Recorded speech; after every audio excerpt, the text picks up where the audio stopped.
Hello there folks, and welcome back to the Chap's Guide, the channel where we take you on a journey of exploration into the topics of men's style, self-development and personal grooming.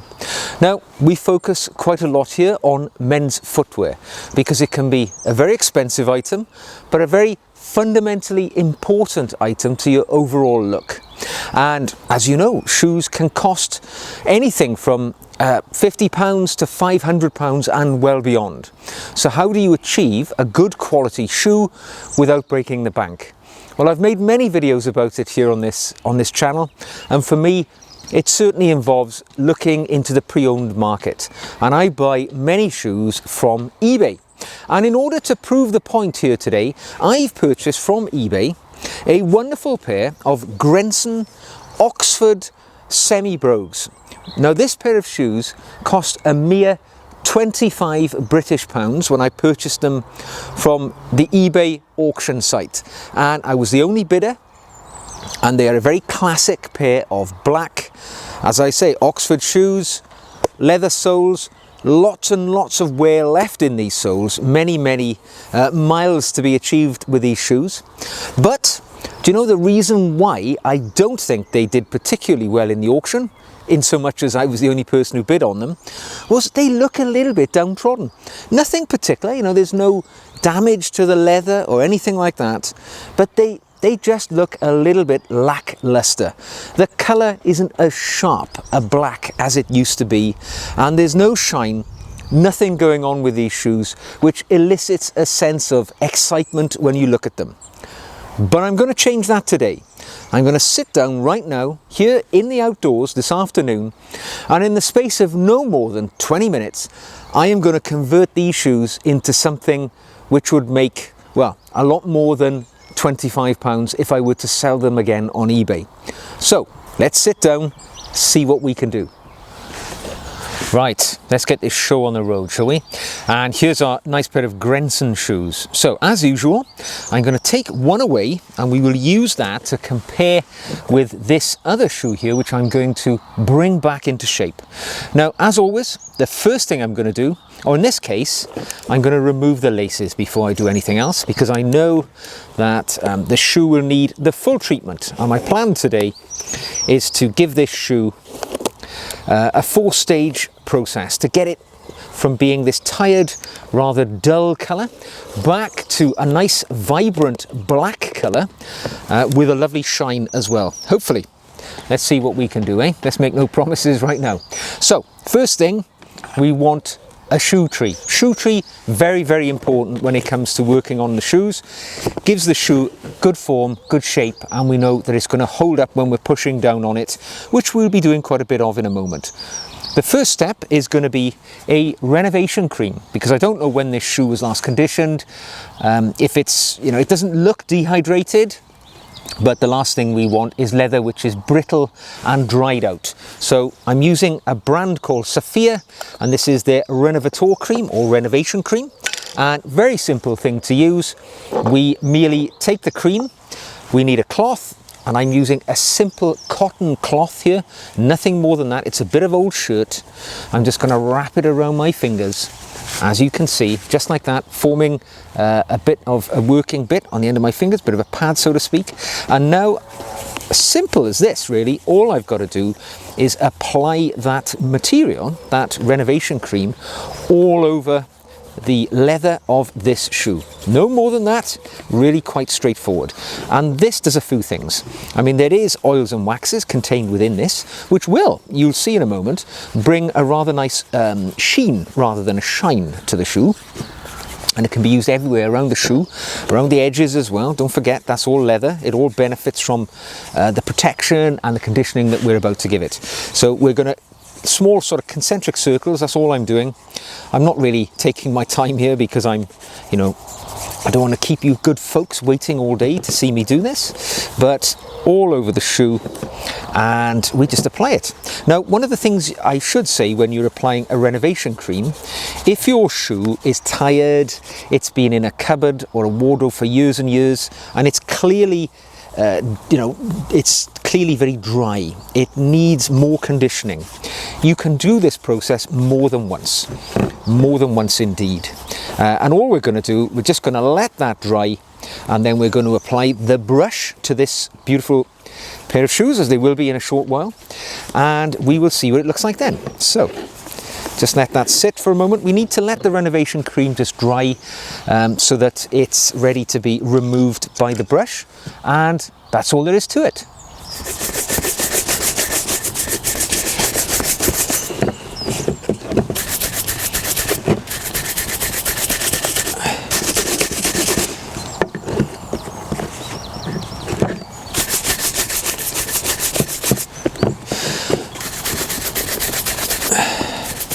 So there we go.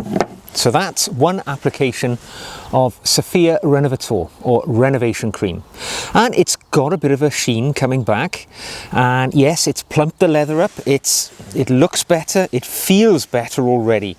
The leather feels more full-bodied, if you know what I mean. It was a little bit dry before. Now, I mentioned earlier that I think these shoes lack some of the sharpness in the colour black. They've probably been, you know, in the back of a wardrobe for a long time. They've lost their luster. So to replace that luster, I'm going to use some shoe cream now. Now, many people just use shoe polish. The good old standard shoe polish comes in tins like this, and that's all that they will use in the maintenance of their shoes. But actually, shoe cream is where the secret lies. Now, shoe cream contains quite a heavy amount of colour pigmentation, and this should return much of that colour to this pair of Grenson shoes. So just like I did with that renovation cream, I just get my bit of cotton material, cloth, round the finger again, and we just dip it into this is Sophia Pomadier shoe cream. Again, very good quality, Sophia, French brand, been making top-end shoe care resources, creams, polishes, things like that for many, many years. Award-winning in many respects, and you know, probably the best in the world, I would say. Now, when we're applying this, exactly the same as the renovation cream, small circles all over the leather, and we're trying to get it to seep into the leather. We want the leather to absorb this polish, because it's going to do the best for the leather if we can get it in there. Get it around the edges as well of the sole and the heel, because it will return the colour to them. A little bit on the tip, just there, and as I say, get it in there, get it into the leather, because that's where the work will be done.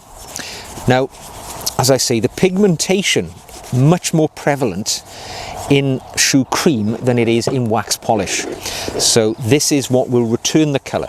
Not only that this material also has waxes and oils, which again, much like the renovation cream, will benefit the leather. It'll be you know, sort of positive for the health of this leather, because leather has to be looked after. It used to be a living thing, and it really does benefit from being protected and looked after in due course. And as you can see, it takes no time at all. I've applied one layer of that shoe cream. Again, just need to leave it for a moment or two, and then we apply the brush, and we should see more of a shine and a bit more sharpness to that colour in a moment.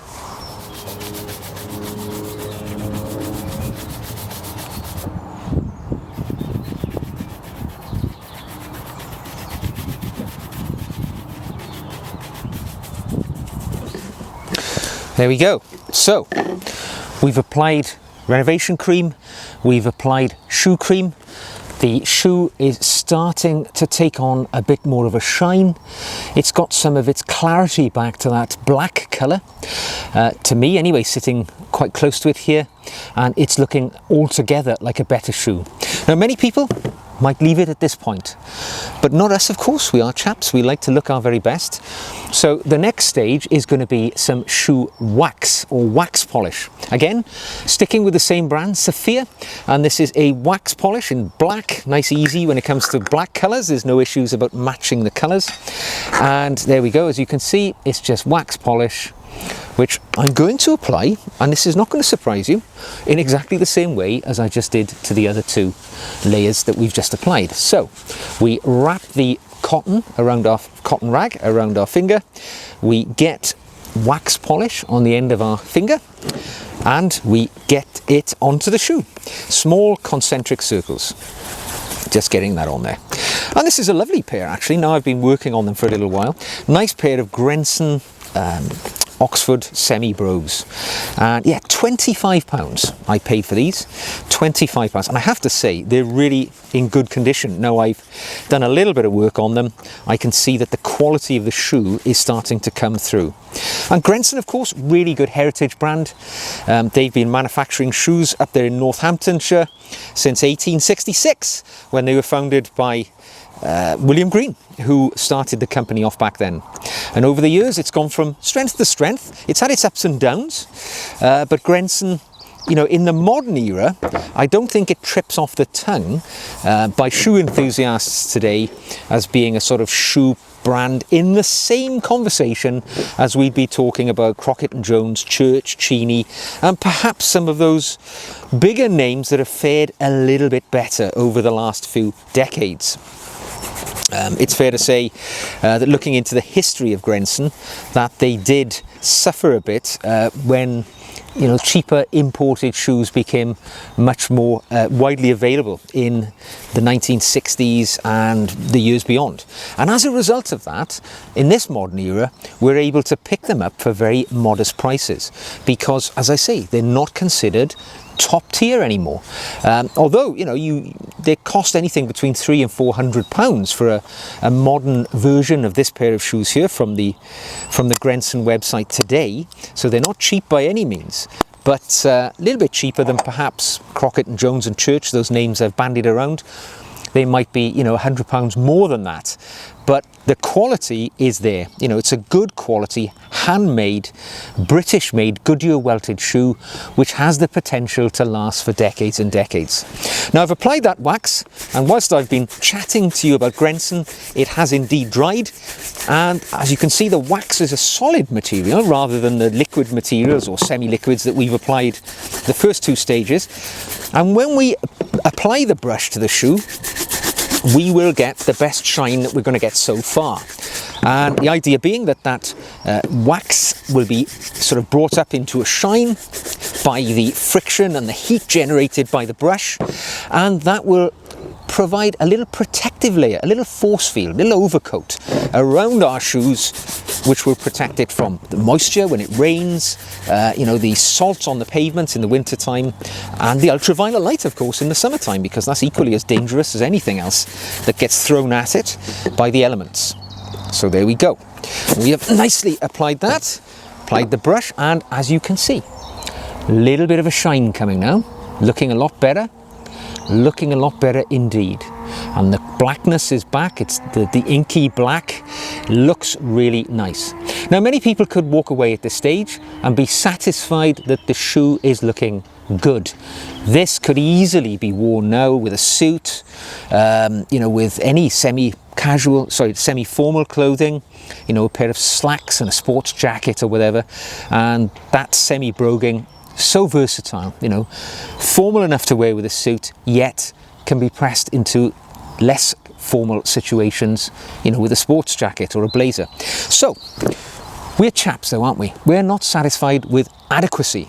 We want excellence. And we're going to go for a mirror shine on that toe cap. And I'm going to use the last product I'm going to show you today with his Saphir Mirror Gloss. Now, this is a specially formulated wax polish, which is a little drier than the wax polish we've just used. And that dryness allows the formulation of the layers of wax over the toe cap, which will give us that lovely shine, that mirror spit shine, a lot quicker than if we were using perhaps a more fluid polish, much like we've seen earlier. Now, how are we going to apply it? People use different application processes. I am very simple, and I use a cosmetic cotton pad, something that, you know, your girlfriend, wife, or yourself might use if you regularly use makeup, and this might be what you use to remove it. Quite simply, I take water, although this is a little bit discoloured, it's been in my bag a long time, but it's typical H2O water, and all I do, I spray my pad a couple of times on each side. I'm not saturating the pad in any way, shape or form. It's not soaking wet, it's merely damp. And all I'm going to do now is I'm going to fold the pad into a pad, a bit more of an easy to work with pad, as you can see. And now all I do, I get some of the mirror gloss, which is very dry, onto the end of my pad, and I just apply it to the shoe. And I'm going to apply it over and over and over again, each time almost bringing the material that I've placed onto the toe cap up to a shine. Then I stop and I get some more and I start again. And the idea, of course, is that the material that we builds up layer upon layer, and each layer becomes more translucent to the light and gives us that desired mirror shine that everybody wants on their shoes. So I'm not going to ask you to sit there and watch me do this for 15 minutes, which is probably what it's going to take me. I'm going to crack on with it, and I'll bring you back and you can see what it looks like in a moment.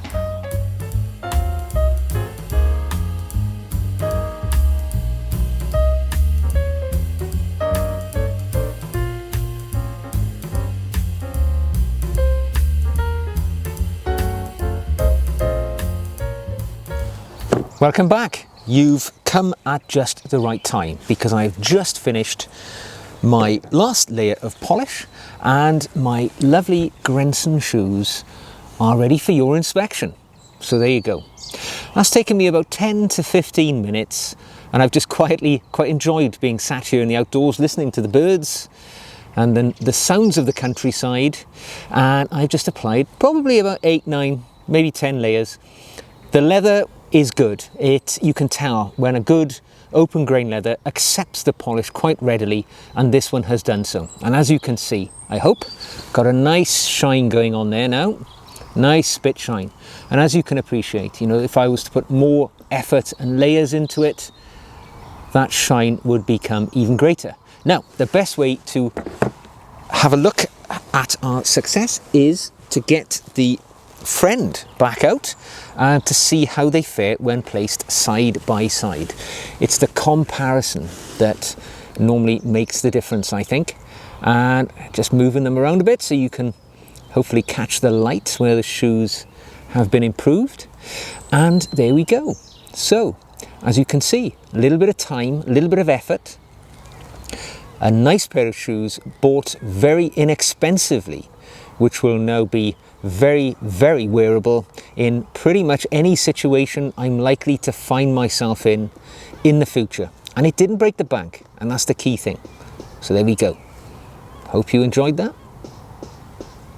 Looking good.